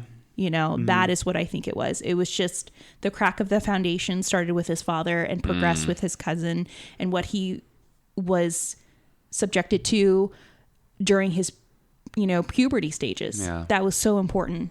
That was to me, like, that was the straw that broke the camel's back.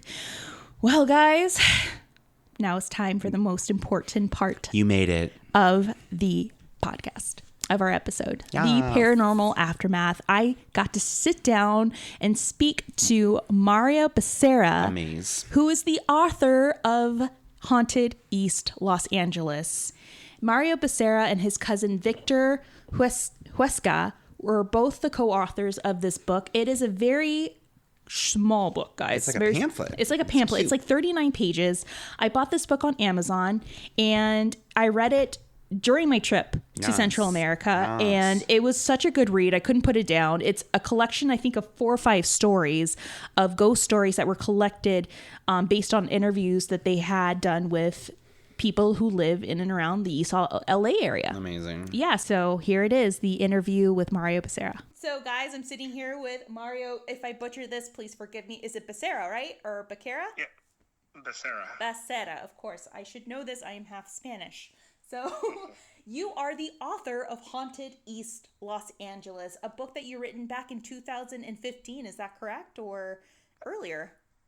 No, we wrote it back in 2015. That's correct. I just got done reading this book over my December break, and I mean, it's such a great read, and it was such an easy read, and it was such an eclectic collection of short ghost stories based out of East LA, which I found fascinating and different from all the other, I guess, repetitious stories that you usually hear in and around Los Angeles and Hollywood, such as like the Haunted Hollywood sign, the Roosevelt, the Cecil. But here you had mentioned like stories like the Evergreen Cemetery, Casa del Mexicano, and of course the haunted house on Hubbard Street. But tell us real quickly, what inspired you to sit down and just write these stories? It was family. And let me explain what I mean by that. My cousin Victor is really into the paranormal, and I have a small business that I run, and so they told me he told me that he would come over from time to time to the office and tell me his ghost stories, and we'd hang out. I said, well, I have a great idea. Why don't we just write a little book? You go out, you investigate, you find the locations, and then I'll sit here, I'll listen to you, and then I'll put it down on paper. That way, we can hang out, because I wanted to grow closer to him. He's my cousin. Of course. And we connected that way. I like the paranormal. It was always fun. but not like him. Not like him. He really loved it. So, we would get together like once a week, and, you know, he'd call me, and we'd be in touch on the phone all the time. And, you know, we would discuss places, and, you know, we finally decided on these 5 places, and we did as much research as we possibly could into the locations, and then the book just kind of came together. And that was the motivation behind it. It was family. That's so awesome. The paranormal, bringing families together. That is so cool. For sure. Oh my God. And I mean, these are some great stories. So your cousin went out, he interviewed, he even investigated these locations, and he brought back the input and, you know, the analysis and everything into your hands. And you're like, okay, I'm just going to put together these words, and we're going to just put it all in a book, pretty much. Pretty much. That's the way it happened. Oh my goodness. That's so cool. And you guys are natives. You guys are legit, like, Angelino natives, right? And you were born and raised in East Los Angeles, correct? Yes, I was born in a hospital called East LA Doctors Hospital on Whittier Boulevard. So I don't think it gets more East LA than that. But Victor was also born in Los Angeles, and we both of us grew up in the East LA Boyle Heights area. So tell me, were you guys present and around during the time of the Night Stalker phenomenon? Like, did you guys witness the fear and witness what was going on in and around that city during 1984-85 when he was running around crazy? Yeah, I remember it really well, which is very telling because I was only maybe 4 or 5 at the time. But I remember the fear that everyone had. Even though I was a little boy, you can still sense it. The adults, you would hear them talk about it. And we wouldn't watch news in English. We'd watch it in Spanish because my parents are immigrants from Mexico. But, you know, you'd see on Channel 34, you know, the updates on the Night Stalker. Although I don't remember what they used to call him back then. You know, I know they call him the Valley Intruder. But on the Spanish channel, I don't know how they were referring to him. Everyone was afraid. Mm-hmm. And now that I'm an adult and I ask people about it, you know, everyone remembers it really clearly. Anyone who's old enough. They remember the fear. They remember just the panic that the whole city was in. You know, this was way before we had all the DNA technology that would probably have caught him a lot sooner. I don't know. Mm-hmm. But, yeah, the city was pumped with fear because of this man. Wow. And you, in your book, had mentioned in your story how the neighborhood of East LA was the neighborhood that caught this man. Were you present during that time? Were you and your family witness to when the Night Stalker was caught? I mean, we saw him, my mother, my grandfather, and I, we saw him after they had apprehended him. Oh, my goodness. You know, he had gotten beaten by the residents. I didn't know any of that back then. I was a little guy. Mm-hmm. But, you know, there was a line to see him. He was in the police car with a bandage on him because they had beat him. And we just walked right by him, and I remember, even in the police car, he was scaring everyone. It's just a scary guy, you know. He gave you that death stare. There are pictures of him in the back of that car that just looked so eerie. You could just feel like the evil permeating from this man when you look at that picture. Guy was evil. But yeah, I wasn't there when they caught him, mm-hmm. But in the aftermath when he was in the police car. And we all ran, and I remember all the helicopters. I don't think people ever talk about that, but the helicopters just came out. Uh-huh. News helicopters, police helicopters. It was like a war zone. And yeah, everyone in that area came out to see him. I remember it was a hot summer day. It was pandemonium. Oh my Very, you know, that kind of stuff you don't forget. No, absolutely not. You just remember everything going on, from like the sounds of the helicopters, which I'm sure is just unforgettable, the sirens, people, and all the commotion and all the tension and excitement and adrenaline, of course, because they finally caught this man, and he tried to rob, I think it was a vehicle, from a woman who was just going to work, and her husband came out and was like, no, I'm going to beat the crap out of you, and beat the crap out of, like, Richard Ramirez. Even though Richard Ramirez, I think, tried to pull a weapon on him, and the husband was like, not today. Not today, Satan. Not right now. We're not doing this. Right. I think they initially beat him, and I may be incorrect, but with I think they were putting fencing in. You know those fence posts that they had, those, I don't know, they're metal, steel. Uh-huh.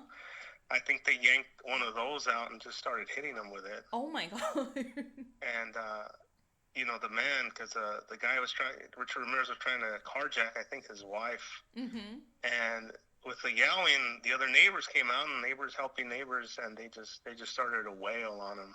Oh, wow. And I think if the police hadn't showed up, I think they would have killed him. I believe it. When they have a man cornered like that, they're not going to let him out of their sight, for sure.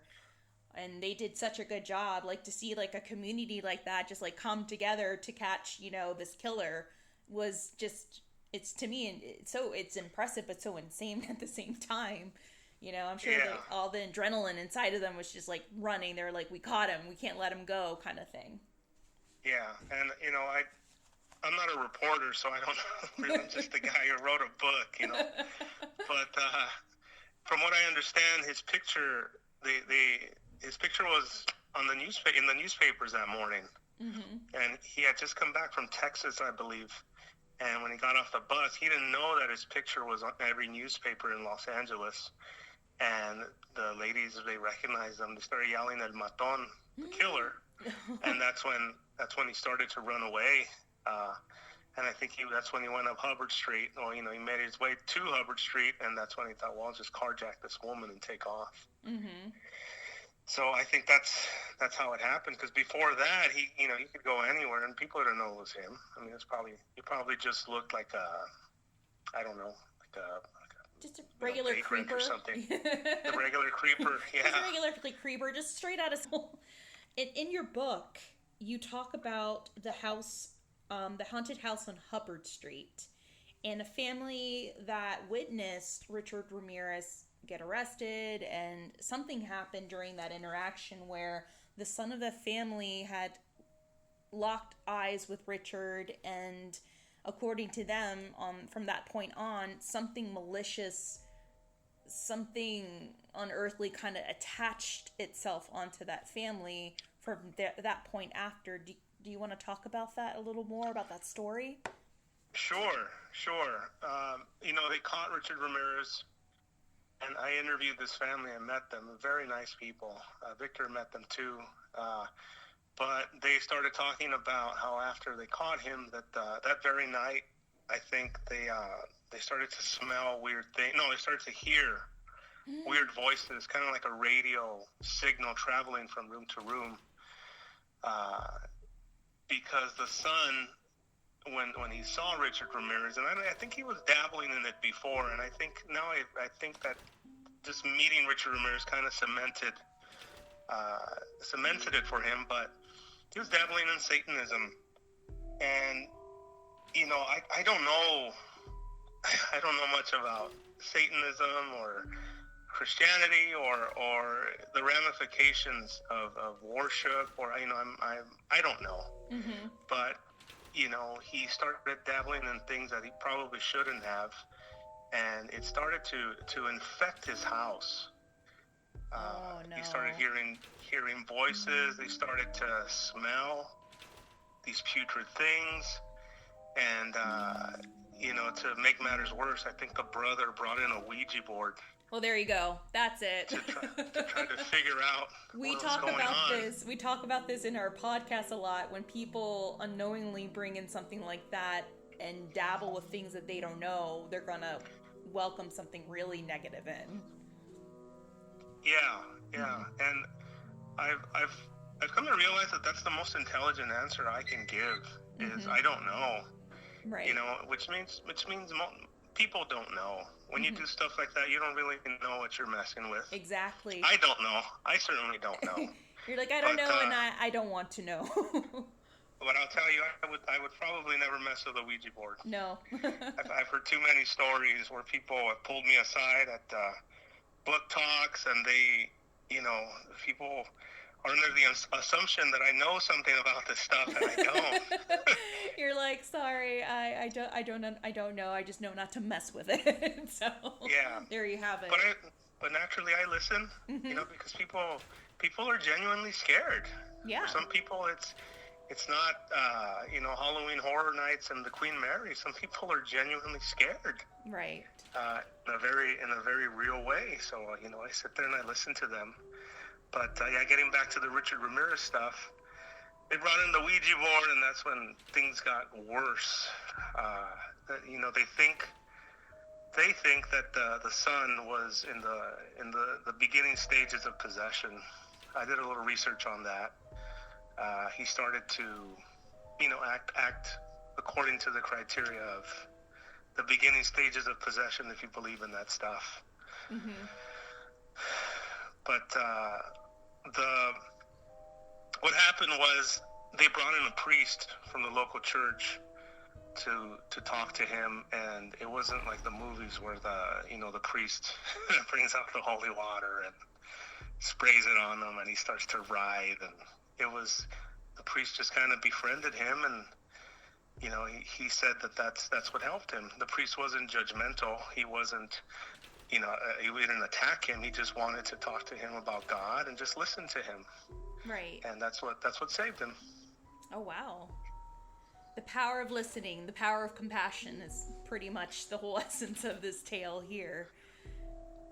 Yeah, I think we all want to be listened to. Mm-hmm. And, all of us carry pain inside, and every once in a while, I think we need an ear to sit and listen to us and really be concerned with what's going on in our lives. And I think this kid, he got that from the priest. I think the priest really listened to him, and I don't know what turmoil he was in. I didn't ask, but obviously he was going through some things, and he was trying to find the answers.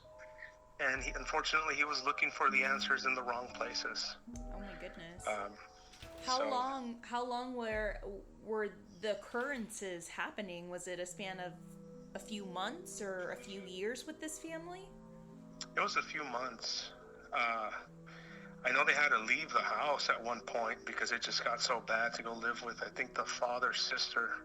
Oh my goodness. And to make matters worse, the father, who had been sober a really long time, went back to drinking. Oh no. And that's, the stories that I've heard, if you believe in demons and Satan and evil spirits, that's how they attack. They get you where you're weak, and they come after you that way. It's not necessarily, they show up at the door and stare you down, and then you're scared and you get under the covers. Right. It's a manipulation. It's a very subtle seduction to destroy you. Mm-hmm. And I think whatever was there was trying to destroy the family by attacking the protector of the family through his weakness, which is alcoholism. Right. What do you think it mainly was? Was it just the fact that the son was just dabbling the arts, or do you think that something was triggered from that point on when he made that physical contact with Ramirez, when he just locked eyes with him? I think a combination. Mm-hmm. I think a combination. I mean, you've seen pictures of Richard Ramirez. The yeah. guy, he's so scary looking. It almost seems cartoonish. It almost seems like he was drawn to be a bad guy. Right. So I think the guy was not Richard Ramirez, but the boy I'm talking about. I think he was already dabbling in that stuff, and then when he met Richard, I think it just cemented it for him. I think it just took him to where he was wanting to go, or maybe affirm what he was, what he was researching.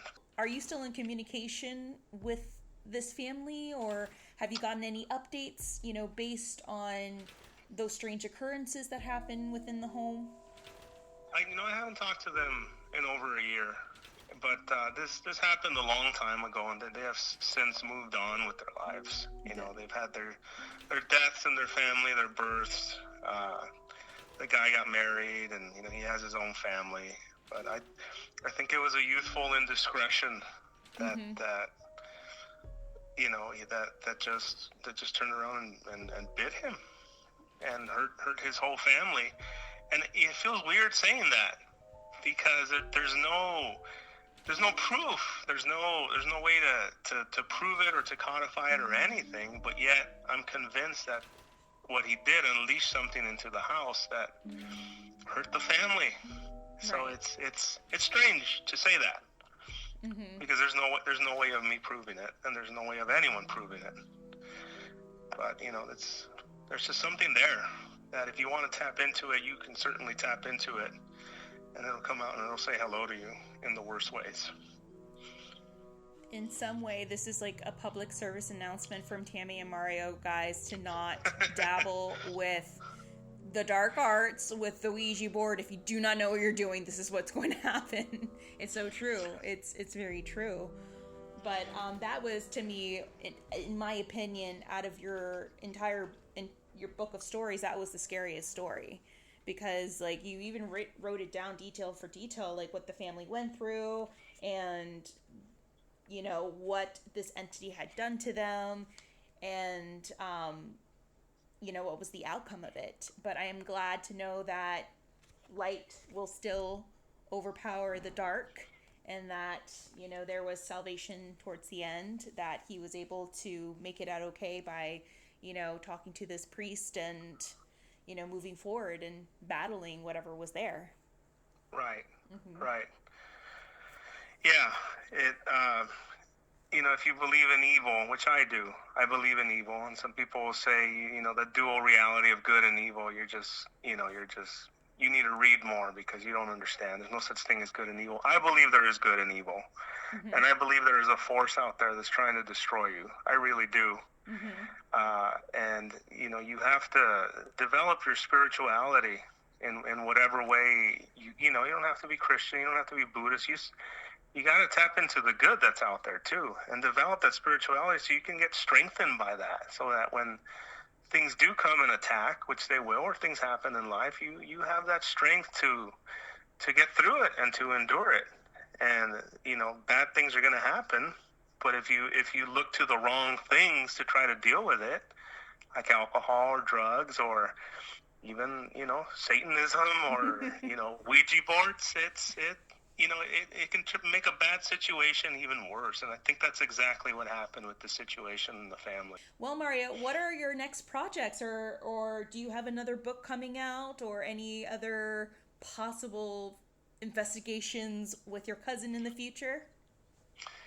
Right now, because I run this small nonprofit that plants trees, so that keeps me pretty busy. Mm-hmm. But right now I'm writing a collection of poems. Oh, wow. And I spoke to a publisher about the next book I want to write, and they want me to write the next ghost book.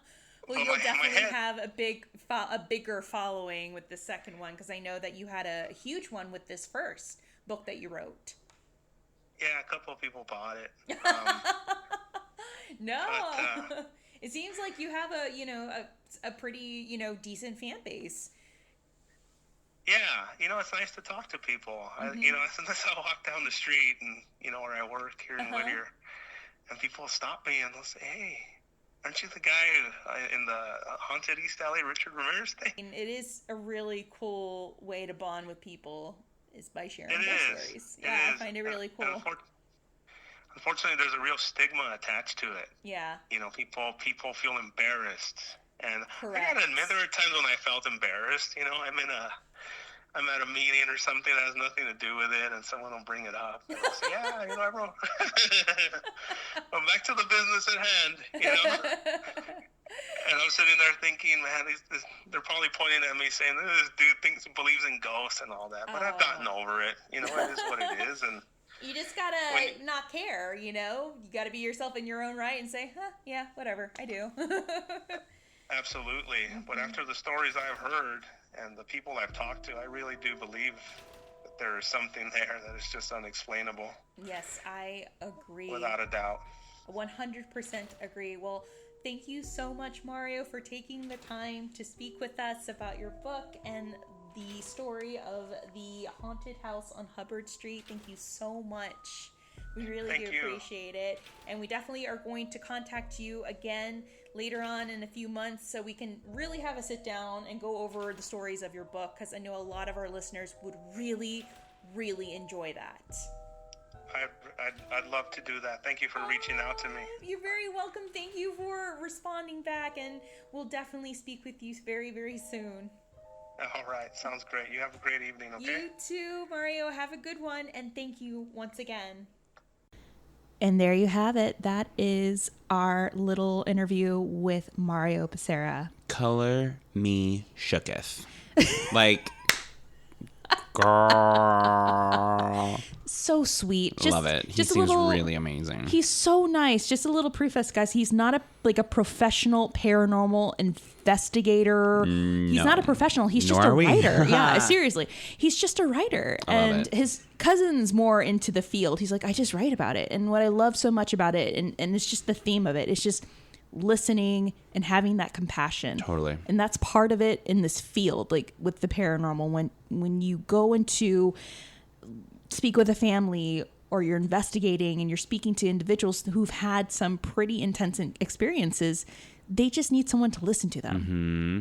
They really do. And you just need to have that open ear and that compassion. Yeah. You know? I love that. Yeah. It was so cool. It was really, really cool. And the rest of his stories in his book are pretty gnarly. They're really scary. Oh. It's not something they made up. They went out of their way to go and speak with these individuals. That's so crazy. Who had experiences in and around the neighborhood of East LA. One of the things I love that he brought up is I had a teacher in high school that kind of echoed a similar sentiment.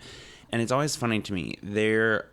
Everyone is on some kind of journey of faith. And I don't mean that in like a dogmatic way, but whatever you subscribe to, even the belief that there is nothing, even atheism is a type of belief.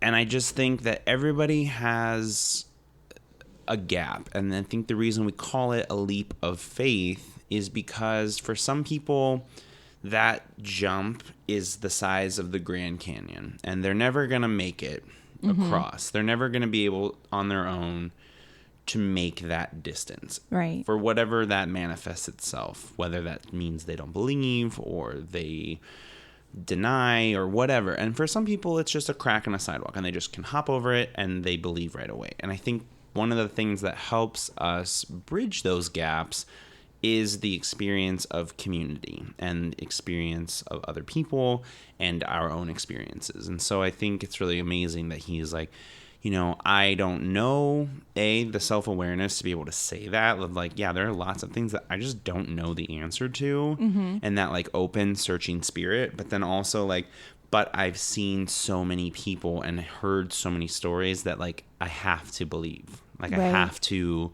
acknowledge that just because I can't quantify it doesn't mean it doesn't exist. And I love that. I love that too. Because I think that's very similar to the boat that I am a passenger on. Of like, I don't really know a lot of things, but there's so many things that have happened, so many experiences and stories where there's just no other explanation. And so it must be something. Right. And I think when you leave yourself open to that, it creates a more well-rounded experience for your life of like, well, even if you can't say definitively it is this experience or it is this paranormal, like even if you can't say like it's a ghost, it's a demon, like whatever it may be, being open to the possibility is like so important. I think I love that. I love that too. That's really nice. Yeah, we're definitely going to work on getting them on the podcast, yes, guys. They seem really cool. He's really enthusiastic. He's really awesome and very nice. Yeah. He runs a nonprofit program that plants trees in low-income neighborhoods. Oh, well, that seems amazing. And you know, and he's still able to have time to write and do all these amazing things. And so Mario, thank you for taking the time to talk with us. That's so sweet. He was so sweet. I would love to sit down with his cousin too, Victor. Yeah. I love to pick his brain too and just like talk to him about his experiences and investigations. Totally. Yeah, but creepy. So that there you have it, guys. That's the paranormal aftermath of Richard Ramirez. And I'm sure you're thinking, well, what about the Cecil Hotel? Looking into the research of that, there's no there's a lot of inconclusive cases that who can say that say that he still haunts there. A lot of people said that they've done EVPs there and they've collected some data in relation to him, but no one has really physically seen an apparition of Richard there. They feel something very evil, negative there. It could possibly be something. Just be an echo of the atrocities. Exactly. That's what I believe. But I mean, because they associate with him, like staying there, they think, no, he haunts there. Not exactly. Right. I don't think so. Hopefully not. God, I hope not. So, yeah, there you go, guys. This was the true crime and paranormal aftermath of Richard Ramirez, the Night Stalker. Yeah. Mm-hmm. So let's go ahead and end this little episode by doing our little thing here by saying some shout outs to our spiritual bays. Yes. The first one, guys, is the geek on Haunted Hill, the geek who drinks Riesling while writing about the creepiest places that will possess your sanity for price of admission. Tiffany Mamano is the gal and the geek who runs Geek on Haunted Hill. We've been communicating with each other on Twitter. We're going to do a major collaboration, guys. Are you ready for it? In regards to the Chateau Marmont. Yes, we've been so fancy. Yes, so she and and our podcasts are going to do a big episode soon in regards to the strange happenings and hauntings in and around the Chateau Marmont. Tiffany has been in communication with Raj, who works there and has stories to tell. And we are, I hope they invite us to, just to hang out in one of their amazing suites. You know? But you can stand in the back outside. That makes sense. Yeah, sure. And then second, we have the Golden Ghouls. It's a spooky podcast hosted by 3 spooky ghouls based out of Austin, Texas. They talk about ghosts and all things paranormal. Love it. Yeah, so those 2 are our spiritual bays of the week. Also, our very first bays of 2019. Be sure to follow Tiffany Mamano on her website, www.thegeekonhauntedhill.com. And if you are a fan of Hollywood Paranormal and you want to give us some love, show us some love, then follow us on iTunes. Give us a shout out on our Instagram, Twitter at Hollyweird Paranormal, and on Twitter at HWP Podcast. You can also follow us on Facebook. We're at Hollyweird Paranormal. If you want to just say hello, send us a quick little message, you can find us on our IG or send us a message on our Gmail, which is hollyweirdparanormal@gmail.com. Word. Yes, you can also listen to our past episodes on wherever you get your podcast fix. Blueberry, Castbox, iTunes, Spotify, Google Podcasts. We are everywhere. Your grandma's little record player. Yeah, the one that you turn into. Yep, we're definitely there. We're there, guys. We're everywhere. All right, guys. Till next time, I wonder what we're going to do our next episode on. I don't know. You're just going to have to follow us, guys. Probably something really nice and not scary at all. Right. Oh, something opposite? very graphic. Okay. Opposite? Got it. Cool. All right, guys. Till next time. Bye. Bye.